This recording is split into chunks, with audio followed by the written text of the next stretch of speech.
Slišali smo zdaj marsikaj o igralcih, ki dajo dolge pase, kratke pase, dobivajo duele in tako naprej. Ampak problem je to, da nekateri od teh igralcev ne morejo niti kratkega pasa oddati enostavno zato, ker so poškodovani. In kot vidite na tej sliki, ekipa 25 igralcev, kar je običajno primer v prvoligaških, drugoligaških in tako naprej ekipah, letno utrpi približno 50 poškodb.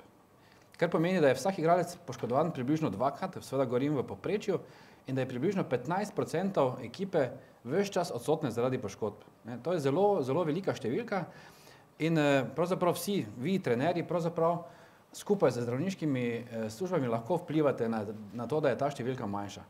Predvsem lahko vplivate pri poškodbah, ki so najbolj pogoste. To se pravi pri poškodbah mišic in tetiv, pri lažjih zvinih in tako naprej. Vidite na prvih mestih poškodbe zadnje lože, aduktorne poškodbe, zvin gležnja in tako naprej. In obstajajo programi, preventivni programi, s katerimi lahko število teh poškodb bistveno zmanjšate. Ampak danes ne bom govoril o tem, ampak bom govoril o tem, kako zdravimo težke poškodbe pri nogometu. Vidimo, da je tukaj na prvem mestu napisana poškodba sprednje križne vezi. Vidite, da lahko pričakujemo to poškodbo v manj kot 1%. Kaj to pomeni? To pomeni, da v povprečen prvoligaški ali pa drugoligaški klub lahko pričakuje eno poškodbo sprednje križne vezi vsaki 2 leti. Skratka, vsaki 2 leti pride do ene take poškodbe. Približno podobne številke so pri poškodbah meniskov in tako naprej. Skratka, če to vse skupaj preračunamo na eno večjo številko, ugotovimo, da vsak klub letno utrpi 2 poškodbi, ki zahtevata operativno zdravljenje v povprečju, govorim v povprečju. Ampak kaj je še posebej zanimivo, je zanimivo to, kako dolgo traja, da takšni igralec spet pride na igrišče. Vidimo, da je tukaj enota ni dan ali pa teden, ampak se lahko pogovarjamo o mesecih, včasih celo letih. Skratka, te poškodbe zahtevajo dolgotrajno rehabilitacijo in v naslednjih minutah bom povedal, zakaj je temu tako. No, tu vidimo primer enega trenerja v prvoligaškem klubu in ta posnetek ni nastal takrat, ko je nasprotnik dosegel gol, ampak kot vidite, na tleh je ležal Tavares in kaj se je vprašal naš trener, ruptura sprednje križne vezi ali bo poškodba zahtevala 6 do 9 mesecev in potem mu je tukaj Saša Gajser povedal, da ni prišlo do poškodbe sprednje križne vezi, ampak da je na srečo poškodovana samo medialna kolateralna vez in da bo poškodba zahtevala približno 2 tedna. Skratka, trenerji zelo, zelo čustveno dojemajo, tako kot igralci seveda, te poškodbe in ves čas sodelujejo pri zdravljenju oziroma tretmaju takšnih poškodb. Seveda lahko pride do zelo resnih poškodb, kot vidite na vsaki tekmi. Tu vidite posnetek, ki je nastal letos jeseni, udarec z glavama 2 igralcev, odhod igralca z igrišča, poškodba in kot vidite, tukaj je šlo za zelo resno poškodbo. Poškodovana je bila lobanska kost, to je normalna kost, tukaj vidite, da je prišlo do vdora kosti, do take mere, da bi lahko bil okvarjen celo vid. Takšen igralec bi lahko izgubil na takšni tekmi oko. Tu je seveda važna prva pomoč in seveda tudi kasnejša kirurška oskrba. Ta igralec je bil operiran, uspešno operiran, stavljen ima titanijsko ploščico in že normalno trenira. Skratka, medicina v nogometu je pomembna pri lahkih poškodbah in seveda tudi pri težkih poškodbah. Zdaj, če mi dovolite, jaz vem, da vas to mogoče niti ne zanima strašno, ampak čisto na kratko vam bom predstavil anatomijo kolenskega sklepa. Vem, da imate to v programu za kulikulume, za prolicenco in tako naprej. Kolenski sklep je sestavljen iz seveda kostnih struktur in okrog teh kostnih struktur seveda imamo hrustančne obloge, vidimo femoralni kondil, medialni lateralni femoralni kondil, potem medialni in lateralni tibialni kondil, tako imenovano trohljo, kjer drsi pogačica in pa tibialni plato na medialni in na lateralni strani in na tem tibialnem platoju kot bomo videli kasneje, ležijo tudi meniski. Če gremo naprej, vidimo, da je izredno pomembno v kolenskem sklepu, da ga v celoti obdajajo hrustančne površine. Tu vidimo, da gre za tako imenovani hialini, gladki, prvovrstni hrustanec, ki pravzaprav omogoča do neke mere amortizacijo kolenskega sklepa, hkrati pa omogoča optimalno drsenje. Veste, da v človeškem življenju je teh gibov na milijone in hrustanec pravzaprav mora zdržati vse te gibe ne samo v športni karieri, ampak seveda tudi kasneje. Debel je približno 4 cm in vsaka poškodba takšnega hrustanca lahko predstavlja izredno velike težave v sami karieri oziroma pri poškodbi. Potem govorimo o ligamentih. Ligamenti so strukture, ki povezujejo, ne smemo zamenjati z tetivami, skratka ligamenti povezujejo kostne strukture med seboj. Nimajo funkcije pri gibanju, ampak imajo funkcije pri stabilizaciji sklepov. Tu vidimo lateralni in medialni kolateralni ligament in pa tako imenovane križne vezi, famozne križne vezi, o čemer bom malo več povedal kasneje. Skratka, vse te ligamentarne strukture stabilizirajo sklep, stranska stabilnost, obe stranski kolateralni vezi, vidite, na kakšen način to omogoča, so do neke mere elastične, ampak zelo malo. In pa, kot boste videli, tudi križni vezi, to je zadnja križna vez in tukaj sprednja križna vez, ki preprečujejo anteriorno, skratka na sprednjo in posteriorno translacijo tibije napram femorju. Potem so seveda zelo pomembne strukture, sta oba meniska, vidite, tu ležijo meniskusi, so neke vrste polkrožne hrustančne ploščice, ki na eni strani stabilizirajo koleno in pa na drugi strani omogočajo tudi optimalno amortizacijo. Zakaj je to pomembno? Veste, da številni od trenerjev so utrpeli poškodbe meniskov v preteklosti in v preteklosti se je to zdravilo na ta način, da se je koleno klasično odprlo in so meniskus odstranjeni, kar je seveda omogočilo igranje v nekih 14 dneh, 3 tednih, 1 mesecu, ampak seveda se je to nadaljevalo kasneje z artrozo kolenskih sklepov in z velikimi težavami. Kasneje vem, da številni od vas imate tudi že implantirane umetne kolenske endoproteze. Še enkrat vidite, na kak način omogočajo ti meniski absorpcijo velikih sil. Potem so tu tetive. Tetive pa na eni strani povezujejo mišične strukture z kostnimi strukturami in omogočajo pravzaprav gibanje kolenskega sklepa. Vidimo tukaj zelo pomembno tetivo kvadricepsa, ki se nadaljuje v tetivo, ki se imenuje patelarni ligament. In zadnja loža, najbolj pogoste poškodbe zadnje lože, ne bom našteval vseh teh mišic, ampak bistveno je to, da grejo tetive preko sklepa in se naraščajo na golenico, na tibijo in pa na fibulo. In kot rečeno, omogočajo gibanje samega kolenskega sklepa. No in potem so tu še te mišične strukture. Vidimo, da ima kvadriceps vlogo pri ekstenziji. Mišica poteka preko pogačice, ki deluje kot nekakšen škripec in omogoča še bistveno boljšo moč oziroma še delovanje večjih sil. V zadnjem delu pa boste videli, da so te številne mišice, kot smo že prej povedali, se imenujejo skupno besedo hamstringi in te mišice omogočajo fleksijo v kolenskem sklepu.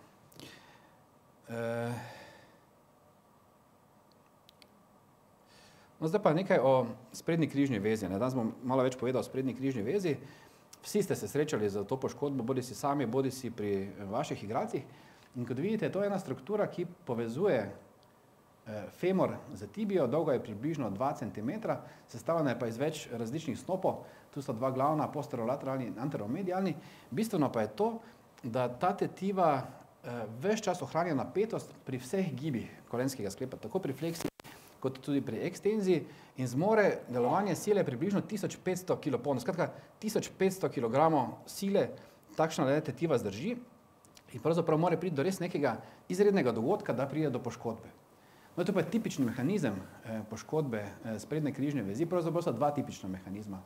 Prvi mehanizem je fiksirana stojna noga in kasneje rotacija v kolenskem sklepu. Zdaj boste videli to rotacijo. Skratka, fiksirana noga, rotacija in v tem trenutku lahko tetiva poči. To je največkrat je takrat, ko igralec ne kontrolira povsem tega gibanja. Če pravilno kontrolira, potem do te poškodbe ne more priti. Drugi mehanizem, tega ste sigurno vsi videli, znana poškodba Ibrahimovića, doskok na nogo in hiperekstenzija. Skratka, v tem primeru pride do zelo hitro tudi lahko do poškodbe. Ibrahimović je takšnih doskokov imel gotovo več 100, več 1000, ampak v nekem trenutku ni bil povsem previden, ni fiksiral noge, noga ni bila stabilizirana in prišlo do poškodbe. No, to je še nekaj takšnih poškodb.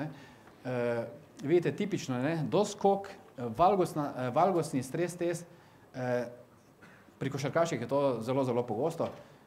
Znana poškodba Michael Owen v angleški reprezentanci. Vidite, in še kaj, še tipično, ne? Te poškodbe se ne zgodijo zaradi prekrška nasprotnega igralca, ampak se zgodijo, pravzaprav se igralci sami poškodujejo, ne? Ali doskočijo, ali tečejo za šprinter, spremenijo smer in pride do poškodbe teh ligamentarnih struktur. No, zdaj bomo zdaj preskočili te poškodbe. Zdaj, kakšno je pa koleno? Takšno je pa koleno po tej poškodbi, ne? Zdaj, najprej seveda je prisotna oteklina, igralca zelo močno boli, ampak kasneje se v nekaj dneh se to situacija umiri in takrat lahko mi pravzaprav to koleno natančno preskusimo. Vidite, opravljajo se nekateri testi, to je sprednji predalčni test, prej je bil Lachmannov test in vidite, prekomerna anteriorna translacija tibije naspram femorju in če mi dobimo takšen test pozitivno, smo lahko popolnoma prepričani, da je sprednja križna vez poškodovana. No, to je še en takšen primer, lahko se poškoduje tudi zadnja križna vez, ena mlada nogometašica, vidite, to je pa prekomerna posteriorna translacija tibije in v tem primeru je tudi potrebna operacija. Mi seveda je vedno vprašanje, ali moramo operirati. Ta operacija ni življenjsko pomembna, ampak igranje nogometa z takšno poškodbo je izredno težko. So posamezni primeri, tudi opisani v literaturi, ko so posamezniki to zmogli, ampak v več kot 95% pa igralci tega niso zmožni. In seveda mi ne moramo čakati pol leta ali pa eno leto, da vidimo, ali bodo ti igralci lahko igrali ali ne bodo, ampak ponavadi svetujemo operativno zdravljenje. V večini primerov napravimo še magnetno resonanco, pravzaprav v vseh primerih napravimo magnetno resonanco, tu je poškodovana sprednja križna vez, ampak ne toliko, da potrdimo to diagnozo, ampak da vidimo, ali so poškodovane tudi druge strukture, govorimo o meniskih, hrustančnih površinah, sklepni kapsuli in tako naprej. No, tako izgleda to pri atoskopski reviziji, to je normalna križna vez in to je ta ista križna vez, ne ista vez, pač križna vez, ki je poškodovana. Vidimo, da gre za relativno svežo poškodbo, še posamezni ostanki hematoma in tako izgleda to, če poskusimo, vedno pri operacijah preskusimo vse strukture z posebnimi inštrumenti in vidimo, da je pravzaprav ta vez popolnoma afunkcionalna in več ne omogoča stabilnosti v kolenskem sklepu. No, kaj je naslednji korak? Naslednji korak je seveda, da poskušamo to vez nadomestiti. V zgodovini so poskušali, kar je pravzaprav najbolj logično, enostavno to vez zašiti nazaj na to mesto, kjer je bila odtrgana, ampak izkazalo se, da so bile vse te operacije neuspešne. Zakaj? Neuspešne so bile zato, ker ta vez v celoti leži interartikularno, to se pravi v samem kolenskem sklepu in tukaj je zelo malo vaskularizacije, skratka malo je krvi, ki bi omogočala celjenje. Poleg tega pa je celotna vez obdana z sinovialno tekočino, ki tudi preprečuje celjenje. In vsi ti poskusi so bili neuspešni in edini način je, da se to vez nadomesti z neko drugo snovjo, z neko drugo tetivo, ki jo pravzaprav mi odzamemo v samem človeškem organizmu. Zdaj na voljo je več tehnik, odzema se patelarni ligament, v tem primeru vidimo tetivo hamstringov, to so mišice, ki ležijo v zadnji stegenski loži in so te tetive so dolge približno 25 do 30 cm. In pri operaciji, kot boste videli sami, mi pravzaprav odvzamemo celotno tetivo. Najprej, to je čisto, dovolite, da vam čisto na kratko to predstavim, kako izgleda, napravimo en taki majhen narezek, pravzaprav je dolg samo 3, mogoče 4 cm in najdemo te dve tetivi. To je tetiva gracilis in to je tetiva semitendinosus. Potem te tetive na nek način sprostimo in z posebnimi inštrumenti, zdaj bom malo preskočil, z posebnimi inštrumenti pravzaprav napravimo preparacijo teh tetiv in vidimo, da za topim inštrumentom gremo 30 cm globoko pod kožo in tetivo v celoti odstranimo. Zdaj boste to videli.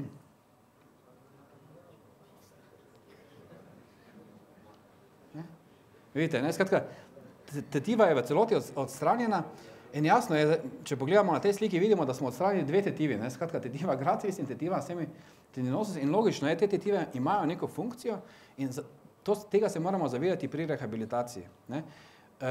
Te tetive imajo funkcijo fleksije v kolenskem sklepu in pa notranje rotacije tibije. Skratka, ti pacienti še do 2 leti po tej operaciji imajo okrnjeno to funkcijo. Skratka, fleksija v kolenskem sklepu in notranja rotacija se popravljata do 2 leti po takšni operaciji, ampak na srečo nekje 6-7 mesecev po operaciji je ta razlika samo še 5 do 10% in to že omogoča igranje nogometa. No, potem se operacija nadaljuje z vrtanjem v kolenskem sklepu. Kot vidite, to niso lepe stvari. Upam, Zdaj povem anekdoto.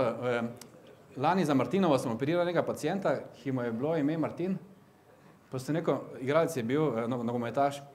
Pa sem mu rekel, Martin, ti bi zdaj mogel častiti doma, ne pa da si tukaj v bolnici. Pa je rekel, rajši se dam v koleno vrtati, kot da častim. Potem sem šel pa gledati popis, pa je bil iz Kranja, meni se zdi.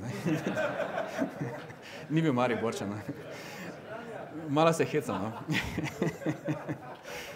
Dobro. Skratka, potem mi zvrtamo tunele tako v tibijo, kakor v femor, skratka v golenico in v stegnenico. In naslednji korak je, da tale graft, ki smo ga prej natančno obdelali, primerno pripravili, pozicioniramo natančno na tisto mesto, kjer je bila sprednja križna vez poškodovana. Skratka, točno na tisto mesto, kjer je ležala originalna vez, mi sedaj namestimo vez, ki smo jo odzeli iz, kot smo prej pokazali, v stegno. Ne bom zdaj tukaj razlagal operativne tehnike, gre za to, da potem napravimo fiksacijo na ta način, da v samem tunelu pričvrstimo novi ligament, tu pa je čisto en kratek schematski prikaz.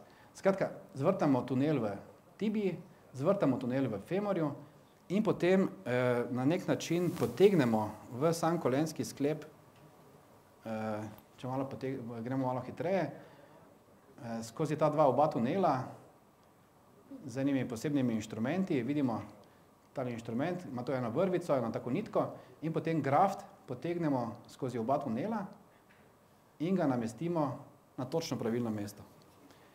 In potem fiksiramo, skratka, to je taka kirurška tehnika, ne bom zdaj šel v podrobnosti, ampak končni rezultat je takšen, da imamo ligament, skratka novi ligament, fiksiran na eni strani z dvema takšnima proječnima pinoma ali pa z interferenčnim vijakom ali čemarkoli in tudi spodaj za interferenčnim vijakom in ta tetiva je po tej operaciji stoji super, čvrsta je približno dvakrat bolj, kot je normalna križna vez in pravzaprav bi lahko mi pričakovali, skratka prišlo do rupture, mi smo opravili diagnostiko na to rekonstrukcijo, sledi rehabilitacija in stabilen kolenski sklep in dober rezultat. Ampak v resnici pa rezultati, te številke, ki jih tukaj kažem, niso številke iz naše bolnice, ampak so iz najboljših svetovnih klinik.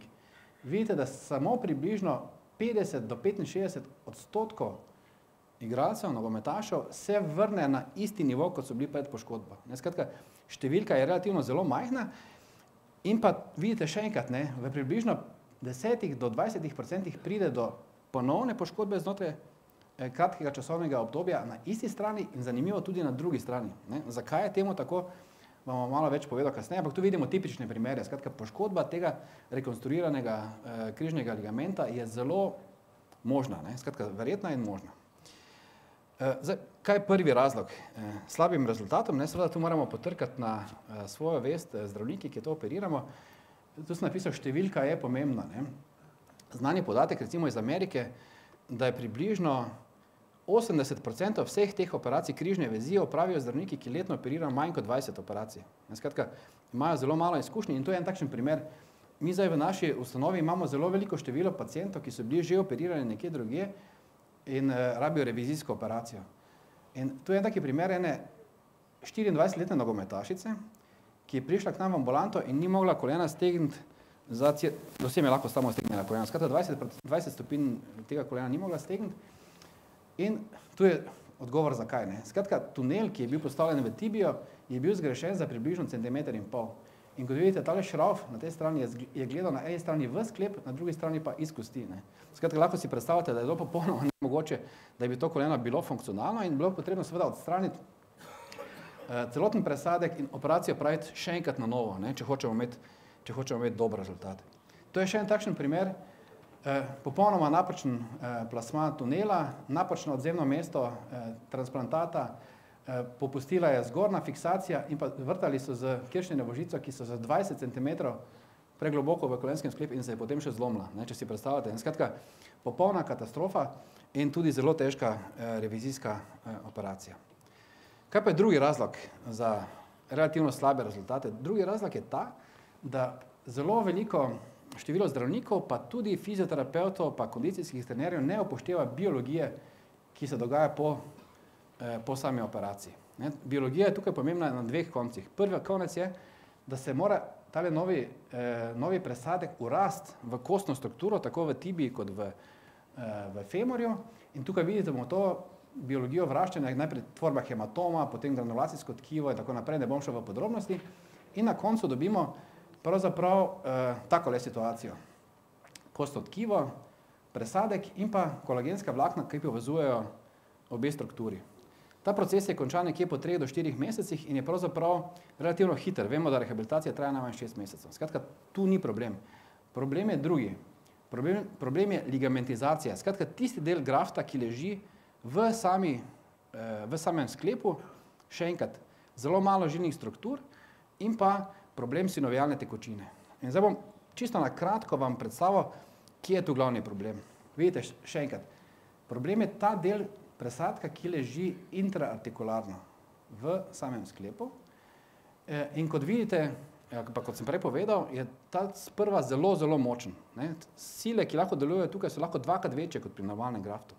Ampak problem je to, da začne ta graft, če povem z domačimi besedami, po približno 5-10 dneh, po enem tednu, po 2 tednih, počasi odmirati. Skratka, to je neživa struktura in seveda, če nima nobenega ožiljenja, kot vsaka druga struktura, bo začela počasi odmirati in začeli se bodo tvoriti tako imenovani nekrotični plaki, skratka nekroza ligamenta v samem sklepu.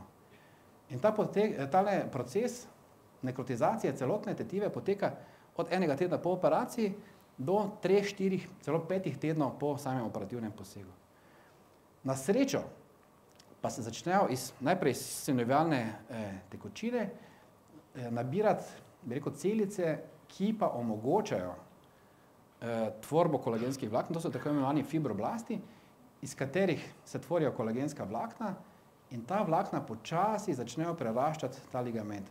Poleg tega pa pride do vaskularizacije, skratka žilne strukture iz sinovialne tekočine oziroma sinovialne ovojnice se počasi začnejo vraščati v to tetivo, ampak na našo smolo ali pa pravzaprav je to glavni razlog, zakaj je rehabilitacija tako dolga, traja ta proces zelo dolgo. Ligamentizacija, ta nova tvorba kolagenskih vlaken se začne nekje 2 do 3 mesece po operativnem posegu in traja ne samo 4 mesece, ampak traja nekje 9 do 12 mesecev po operaciji. In dosti igralcev se odlično počuti 4. 5. mesec po samem operativnem posegu, ampak mi jih moramo ves čas opozarjati, da oni še niso sposobni za fizične aktivnosti v polnem obsegu, ker je ta ligament, ki leži intraartikularno, še prešibak.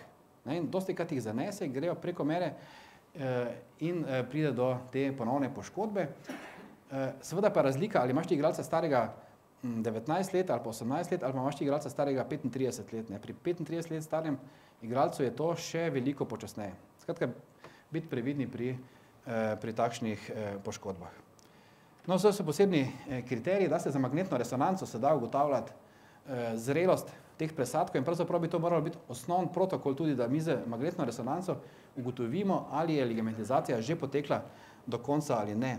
Mi smo tu delali ene poskuse, smo merili ne samo ligamentizacijo, ampak tudi neovaskularizacijo, ampak to je zdaj preveč za to predavanje. No, seveda pa ni problem samo operativna tehnika, pa biologija, ampak je pri sami poškodbi prišlo tudi do okvare drugih struktur. Vi veste, da mišice ob inaktivaciji, recimo mišica kvadricepsa, lahko atrofira dnevno 4%. Če imaš ti afunkcionalno koleno, ne moreš hoditi na berglah, pride do hude atrofije, tako zadnje kot tudi sprednje stegenske lože, ob tem pa pride tudi do poškodbe oziroma okvare propriocepcije. V kolenskem sklepu so številni proprioceptori, to so receptori, ki omogočajo občutek za stabilnost v samem sklepu in če nimaš več normalne križne vezi, pride do okvare teh proprioceptorjev in pa pacienti, nogometaši, se tudi lahko odlično počutijo, ampak v kolenskem sklepu ni pravega občutka za prostor in ravno zaradi tega lahko pride tudi do ponovnih poškodb. Skratka, rehabilitacija mora biti usmerjena v pridobitev polne funkcije kolenskega sklepa, ampak tudi izboljšanje propriocepcije in tudi izboljšanje mišičnega statusa. In vidite, mišična moč je pomembna, ravnotežje je pomembno, propriocepcija, stabilnost samega kolenskega sklepa in pa tudi gibljivost. Zdaj, da bi se ugotovilo, vse te funkcije so na voljo številne metode, ne, mi ugotavljamo stabilnost kolenskega sklepa, potem opravljamo meritve obsega stegna, gibljivosti in pa seveda izokinetična testiranja. Poleg tega pa so tukaj na voljo še tako imenovani dodatni testi, HOP testi, testi analize gibanja in tako naprej. Skratka, mi pravzaprav hočemo analizirati celotno neuromuskularno kontrolo kolenskega sklepa. Zato so na voljo številni testi, ki jih jaz tudi ne bom zdaj opisal v podrobnosti, to verjetno vi poznate boljše kot jaz. Seveda ugotavljamo tukaj, kot vidite, valgus, položaj kolenskega sklepa pri doskoku, pri določenih gibih in pa tudi vidimo funkcionalne teste, ki jih ne bom opisoval v podrobnosti. Zdaj, tu je zadnji članek, ki je šel v lanskem letu, kar se tiče vseh mogočih testov. Skratka, ti testi, pa še testi na tej strani, še enkrat, vsi ti testi se napravijo, se priporočajo po zaključeni rehabilitaciji, po rekonstrukciji sprednje križne vezi. In dejansko je tak, kitajski pregovor pravi, ko pade list drevesa, se zamajajo zvezde. Pri nogometašu se zgodi isto. Skratka, ni samo pravilen kirurški poseg, dobra fizikalna rehabilitacija, potrebna je tudi neuromuskularna kontrola in pa tudi psihološki testi so pomembni. Skratka, dosti igralcev se boji, ima velik strah pred ponovno poškodbo in to je dodaten faktor, zaradi katerega lahko pride do ponovne poškodbe. Skratka, če ni to vse razčiščeno, tudi v pacientovi, v nogometaševi glavi, ne bomo imeli dobrega rezultata in se lahko bojimo ponovne poškodbe na istem mestu. Zdaj, tu so testi, ki jih napravimo v naši ustanovi. Niso seveda vsi tisti, ki so jih tam napisali, tudi ni enotne doktrine v svetu, kaj vse se napravi, ampak gotovo bi priporočal, da je preden začne igralec ponovno igrati, da ima polno gibljivost kolenskega sklepa, da je koleno stabilno, to testiramo za posebno aparaturo, da je obseg mišičen primeren, izokinetični testi vsaj 90% simetrije, za drugo stranjo propriocepcijo se da izmeriti z posebnimi aparaturami, HOP test in pa z magnetno resonanco stopno ligamentizacije po takšni poškodbi. Zdaj bom čisto majčkeno še povedal o nekaterih drugih poškodbah. Recimo tu imamo poškodbo, vidi se, lahko se poškoduje tudi patelarni ligament ali pa tetiva kvadricepsa. Skratka, tukaj so poškodbe, ki zahtevajo operativno zdravljenje in pa izpah pogačice. To se včasih sreča, v nekaterih primerih bom še pokazal, pravzaprav kako ta repozicija poteka. Vidite tukaj, poskušamo z delovanjem neke zmerne sile ob hkratni iztegnitvi kolenskega sklepa doseči repozicijo. Pacienti vam bodo zelo hvaležni, če boste lahko to napravili že na igrišču. Tu mogoče ni treba čakati zdravnika, to je edina taka stvar, ki zdravnika ni potrebno čakati, ampak je najboljše, da jo napravite takoj. Prvih nekaj minut, takrat so mišice še sproščene in je mogoče to napraviti kasneje, pa je potrebno dostikrat tudi anestezija in to moramo v operacijski napraviti. Skratka, poskušajte enostavno ta sklep reponirati. Zdaj, da vas malo pogumim k temu, bom pokazal še en posnetek, sicer pri boksu. Včasih je treba, vsi čakajo na zdravnika, ampak bokseri so malo drugačni. Vidite, da je pri tem udarcu prišlo do izpaha leve roke, skratka, rama je izpahnjena. In kaj se je zgodilo? Nasprotni igralec je tudi imel že izpah ramenskega sklepa in mu je kar sam pomagal. Pa še en taki primer, vidite, igralca, ki si sam reponira, še enkrat pokažem, vidite.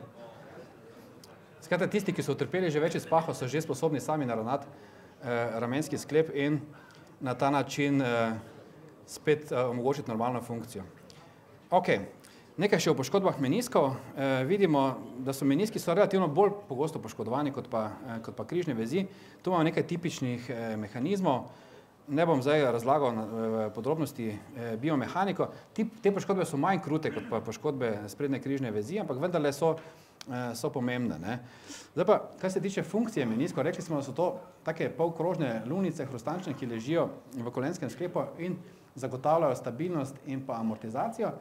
In mi pravzaprav srečujemo se z različnimi tipi teh poškodb.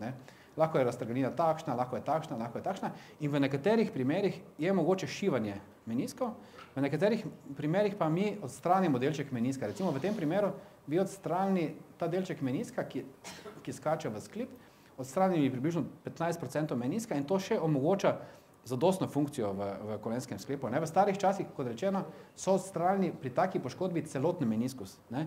Kar je kasneje seveda pripeljalo do artroze kolenskega sklepa. Ne?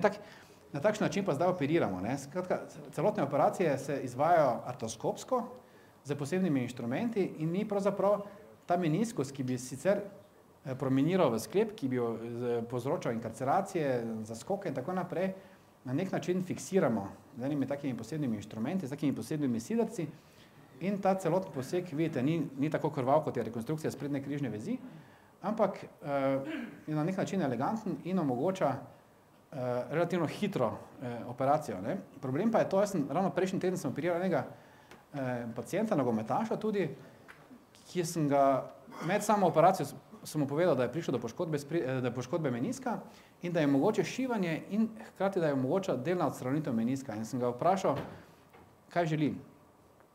In me je vprašal, seveda, ne, doktor, koliko časa bo trajalo, da pride nazaj na igrišče, če mi ga odstranite, pa koliko časa bo trajalo, če napravimo šivanje. In situacija je takšna, ne, če mi opravimo, če je običajen meniskus, pa če gre za mladega igralca, pa če je to prva poškodba, je odsotnost, če ste videli tisto statistiko, približno 1 mesec, ne, po kriterijih UEFA. Ne. Če pa mi meniskus šivamo na tak način kot to, pa je odsotnost približno najmanj 3 do 4 mesece in uspešnost te operacije je približno 70 do 80%. Ne. Skratka, sploh ni sigurno, da ne bo potrebna kasneje še ena operacija. Ne. In jaz se dosti krat srečujem v operacijski z željo pacientov, da želijo imeti odstranjen meniskus. Nas seveda boli to srce, ne? Še posebej, če imamo mi fante, ki so stari 22, 24 ali pa 18 let, ne?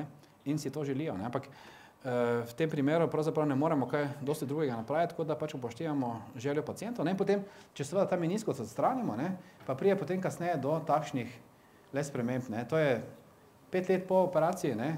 To je 10 let po operaciji, 15 let po operaciji, po 20 let po operaciji, ko smo meniskus odstranili. Ne? Skratka, prije do artroze in v velikem številu primerov je potrebno opraviti kasneje takšno operacijo, da se vstavi ne seveda takoj po karieri, ampak 20 let po karieri umetni sklep, skratka totalna endoproteza. No, potem so tukaj še druge poškodbe, kot so poškodbe medialne kolateralne vezi, ki na srečo ne zahtevajo v veliki večini primerov operativnega zdravljenja. Seveda pa se dostikrat zgodi, da imajo pacienti težave z peto, ne? Ampak na srečo gre v večini primerov za tako imenovani retrokalkanarni burzitis ali pa entezitis ahilove tetive. Ne?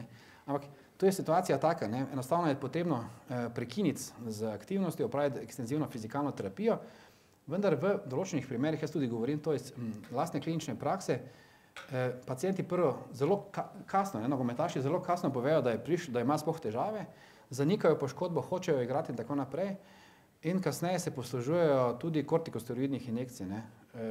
Kot rečeno, kortikosteroidne injekcije so rizične, ne? Še posebej, če jih večkrat uporabiš, v teh primerih lahko pride tudi do rupture ahilove tetive, ne? Kot vidite na tej sliki.